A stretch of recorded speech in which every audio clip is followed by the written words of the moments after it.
Hi, friends. Hello, everyone. How's it going? We're still saying ciao over here because I'm missing Italy deeply. Your mind is still in Italy, even though you're here. I'm like forever living on the Adriatic Sea. Yeah, I think I've heard more about the Adriatic Sea in the past week than I've ever heard about it in my whole life. It happens. Today, guys, the Wavy Network has a great video for you. We're going over self-sabotage. We all do it, okay? We all know what it is, but I'm just gonna start it off by kind of some self-definitions or what it might look like. So, obviously, let's just normalize it. We've all done it. It's not because, like, we're lazy or we're broken. Like, we're all just, I personally feel like, wired for sabotage and addiction and sin. Like, it sounds so morbid to say, but it's actually great when you realize, like, none of us get out alive and we all experience this, right? Right, so, yeah. Like, I was just talking about this the other day in that video. And I think it's because it's, like, it's you essentially going to ruin something you have going for yourself. It is something in the mind where it's a conflict within yourself that you're not sure whether you deserve something or right. So you basically want to go and ruin it for yourself to prevent yourself from the general satisfaction that normal humans have. Yeah. And I feel like I used to think, like, I still want, like, all of this success monetarily, physically, like, right. financially, etc. But then I realized, like, do I actually believe that I deserve that? Because there's a lot of programming we all go through where I don't actually think we are, like, taught to, like, believe, like certain people, your parents, your family, your friends. Like, how do you know that you haven't been, like, low-key, like, programmed to feel like you should stay where you're at? Exactly. It's like essentially you'll spend your whole life being, and whether it be an external thing or an internal thing, just feeling like, oh, you were supposed to be in the same place and kind of perpetuating yourself from progression. And what can cause it sometimes, other than your upbringing? Sometimes it's saying, like, if I don't fully try, I can't fully fail. And Yep. I feel like that's such a big one. Yep. And something I've learned to embrace lately is, like, humility, like, staying humble. Humbling yourself is actually such a good tool to, like, overcome this, like, if I don't fully try, I can't fully fail. And I feel like guys struggle with this a little bit more because they don't want to, like, feel that rejection, whereas, like, women are, I feel like, just are a little bit more, like, they're not as hard on themselves about, like, certain rejection, where I feel like guys, like, their ego gets hurt easier a little bit. Yeah, that I don't know if it's the case out. for everyone, but it's for sure the case for me. Yeah, like, it's not like you specific, but I think in general, maybe mass generalization is maybe men, it's a little bit harder for them to, like, Right. Yeah, like, for me personally, when I got sent home night one on The Bachelor, I was like, oh wow, I could totally make this, like, about my self-esteem or, like, my self-confidence or whatever. And, like, I kind of looked around and I was like, yeah, no, that's not it. And I, like, was like, yeah, this sucks, but I'm actually not going to, like, I'm actually going to use this as a opportunity to be humbled, because I think of how many times Kim Kardashian has been humbled. I say this a lot. Like, how many times do you think people try to humble that woman? How many times do you think people, like, want people to feel, like, rejected, you know?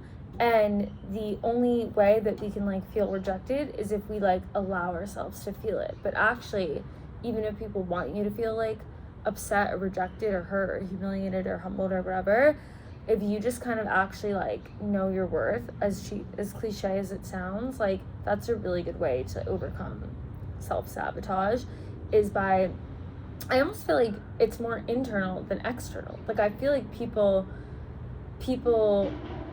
if people are trying to do something to me, it's almost, like, less easier, but it's, like, it's easier for me to do it to myself than for other people. To sabotage yourself. Yeah. Yeah, 100%. Yeah. And because because it's a cop-out. Because, if something gets too difficult, you just cop out because it makes it easier for you. Or, like, it's a substitute for something. Or you're basically replacing one feeling with another. Like, the whole thing with the majority of the drug stuff is, like, you're chasing something. Like, for the whole analogy that, like, you always hear is, like, chasing the dragon, or like the first time people get super high, they're always chasing that dragon.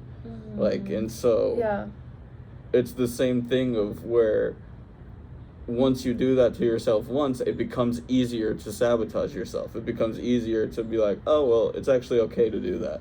And with all that being said, I think the only way to kind of fix it is just getting better at recognizing it in the moment, and, like, figuring out ways that you can respond to it in a natural and, like, positive manner that keep you in the moment and not, like, because you can get removed from everything when you start talking about this way or that way.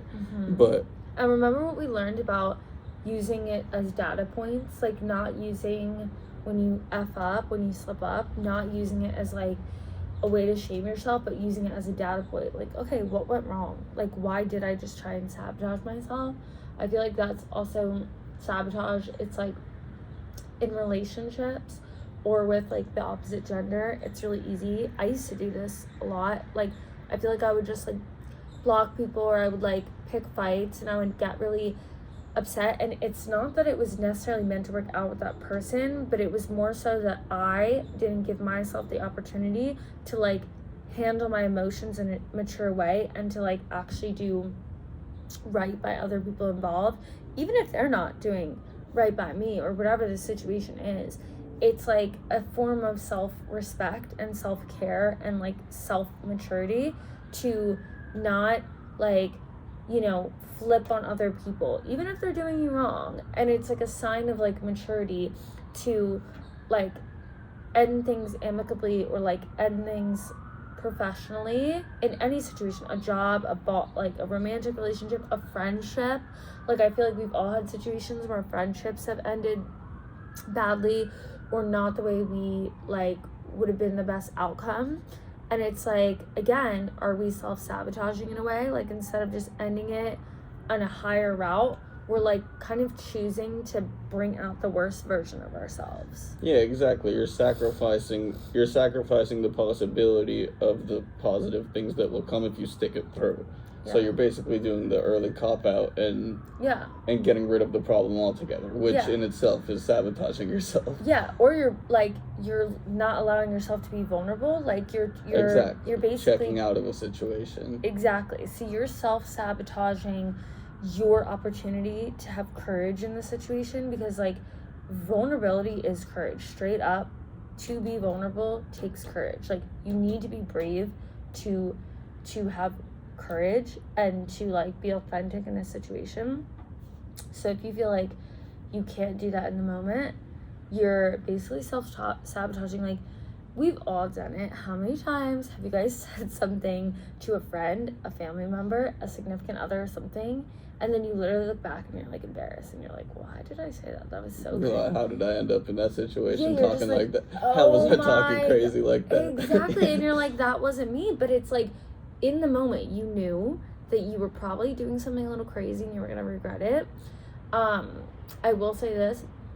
We can be very lucky, if you're watching this probably, that you never took it to a level where, like, someone got hurt, like, physically, and it's, like, something where, you know, things can't be undone, and then you end up in, like, an institution or something. Like, that's happened to a lot of people. So if you're watching this and you feel like maybe your problems are, like, more mental, of, like, self-sabotage, just take a moment and be grateful that you're still safe and you're still in a situation where, if you feel like it's affecting little things in your life, just know that it's not affecting big things yet, and that if you feel like it is a problem, you can sort of be aware of it now and use it as data points going forward. But the goal of, like, all of our videos, I feel like, is just to improve people's quality of life on a daily basis, and more so for everyday problems. If you feel like you have this issue and you feel like it might be a little bit of a bigger problem than simple things we're talking about, it might be best to like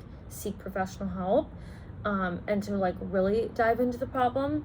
But if you feel like it's more, you know, normal everyday things, this is kind of like who we're making content for, of like you can improve the quality of your life by making simple changes.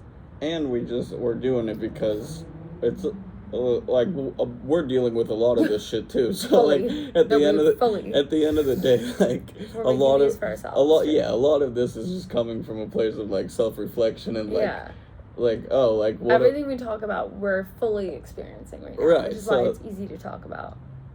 If I don't know if it makes it like some of the things, it makes it a little bit harder to talk about, but it definitely is, it feels good to talk about it. And so like if you are dealing with something, find anyone to talk about it with. Like it's good to sort through things if you're ever feeling the type of way, if you're feeling like things are stressful, or if you feel like you're sabotaging yourself in any way. It's good to either journal about it, figure it out with yourself. If you think that that's overwhelming, just find an outlet. Essentially, finding outlets in healthy ways is the best solution that you could possibly have. And then recognizing it when it's recognizing things like, oh, am I doing this because I'm going to because I'm scared of succeeding, or I'm scared of the failure? And then acting on it in a good way. Yeah, that's really all we kind of wanted to say. Newer concept, but I think that our channel, we want to talk about self-concepts. So, yeah, we hope that you guys like this concept on self-sabotage. And just know that if you're doing it, you're not alone. Everyone is. And we're going to try and support you in any way we can. Yep. So. And everybody have a good day. Subscribe to the Wavy Network, leave a like, and we'll see y'all in the next one.